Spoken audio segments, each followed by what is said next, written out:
Souvenez-vous, on est en 2007, en plein été. Nicolas Sarkozy est président depuis quelques semaines. Qu'est-ce que vous préférez, que je réponde aux questions ? Le tout premier iPhone vient de sortir, Facebook s'implante en France, et la bande-son dans nos oreilles, c'était ça.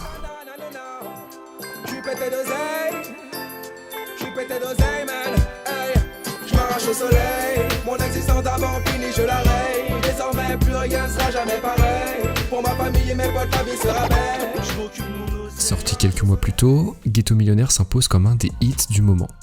La chanson tourne pas mal à la radio, et surtout son univers 3D inspiré des codes du rap est diffusé sur à peu près toutes les chaînes musicales qui existent, de MCM à Virgin 17.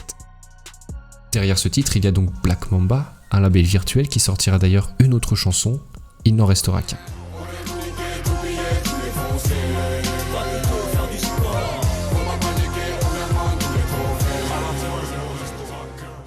Je le disais, Black Mamba est donc un label virtuel imaginaire. Imaginaire comme son fondateur d'ailleurs, Honoré Makembagara. Si l'on en croit la biographie de sa page MySpace de l'époque, il était vigile à la Courneuve avant de partir aux États-Unis et de devenir riche. Mais la réalité, c'est que Honoré Makembagara n'existe pas.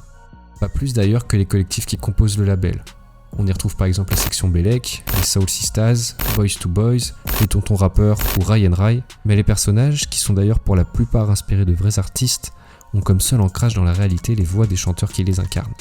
Des voix dont on ne connaît d'ailleurs pas toujours les noms. Les seules traces d'artistes que j'ai pu remonter laissent penser que pas mal d'entre eux venaient du cercle du label For My People comme Jaka, et puis il y avait aussi le rappeur Storka qui a notamment posé avec Rof, Kerry James, AP du 113 et Rinka. T'es chelou, t'es relou, quand tu parles tu me ressous, et quand t'es là je peux pas rester, tu m'inspires trop le dégoût, avec tes antennes sur la tête et ta sable spatiale, toute la journée regarde glacial, rien qu'à te voir je vois que t'as la dalle, mais t'es trop bizarre. Mais en fait, on n'en sait pas vraiment plus.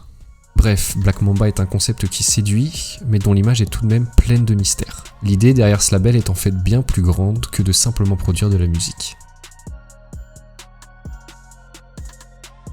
C'est là qu'entrent en jeu les deux vrais acteurs de cet univers 3D, Mimesis Republic et Mamba Nation. Mimesis Republic est une société informatique française spécialisée dans le développement d'univers sociaux sur internet, fondée en 2007 par deux hommes, Sébastien Lombardo et Nicolas Gaume.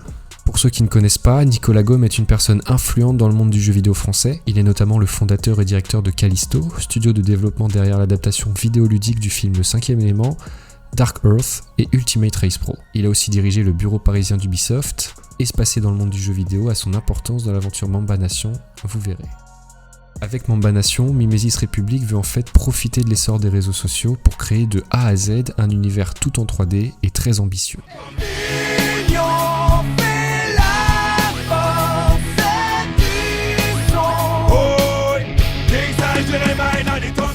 D'un côté, le projet Mamba Nation veut miser sur le jeu social en permettant à ses membres de créer leur avatar et d'interagir avec d'autres personnes en ligne, à l'image de ce que permet par exemple Habbo Hotel.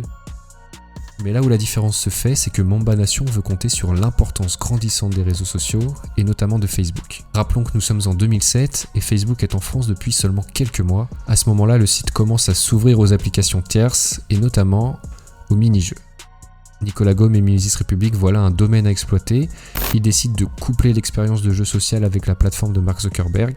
Il est alors possible de se connecter avec son compte Facebook et de partager sur son mur l'actualité de son avatar dans Mamba Nation. L'ambition est claire et Nicolas Gaume s'en vante d'ailleurs. Sa création doit être un prolongement de la réalité. La plateforme, qui vise les 12-25 ans, s'inspire des modèles américains dans le domaine des jeux sociaux, Zynga et Playfish, qui sont notamment derrière Farmville par exemple. Avant et pendant le développement, Mimesis Republic multiplie les signatures de partenariat, et ce concernant énormément de volets différents. Universal s'engage à produire 6 albums, mettant en scène les personnages des premiers clips de Black Mamba. Sony Ericsson a commercialisé des sonneries et produits téléchargeables pour les téléphones. Au total, 900 produits téléchargeables sont déjà prêts, et ce avant même le lancement de la version alpha en septembre 2009. Mais l'attente est là, puisque 100 000 personnes sont déjà préinscrites. En apparence, ce projet a donc tout pour être une success story à la française. Au fil du temps, Mamba Nation se solidifie et séduit de plus en plus d'acteurs financiers. En mai 2010, Mimesis Republic lève 6,5 millions d'euros pour financer sa bêta. Parmi les donateurs, on retrouve des noms bien connus comme Xavier Niel, le fondateur de Mythic Mars Simoncini ou encore le milliardaire François-Henri Pinault via la société Artemis. La bêta ouverte est finalement lancée en avril 2011, soit 4 ans après les premiers pas du projet et la sortie du clip. Dans cette version, il est possible de créer des petits avatars, de les faire évoluer dans l'univers de Mamba Nation et de chatter avec les autres membres. Le champ des possibles est restreint, mais le public est trouvé. Mamba Nation comptera en effet jusqu'à 640 000 utilisateurs. Au lancement de la bêta, Mimesis Republic vise une rentabilité en 2 ans. Pour y parvenir, la société mise principalement sur 2 éléments. D'abord sur ce qui marche le mieux à l'époque, le freemium. C'est-à-dire que le jeu est gratuit, mais que les joueurs pourront acheter des objets virtuels pour améliorer leur expérience. Et puis, bien sûr, sur la publicité et les événements organisés grâce à ses partenaires qui étaient très nombreux. J'ai déjà mentionné Universal qui était censé produire des artistes partenaires, mais il y avait aussi Allociné, Puma, Dailymotion ou encore Trace TV, ou Trace TV, je sais pas comment on dit. Mais la rentabilité en 2 ans, Mimesis Republic ne l'atteindra jamais.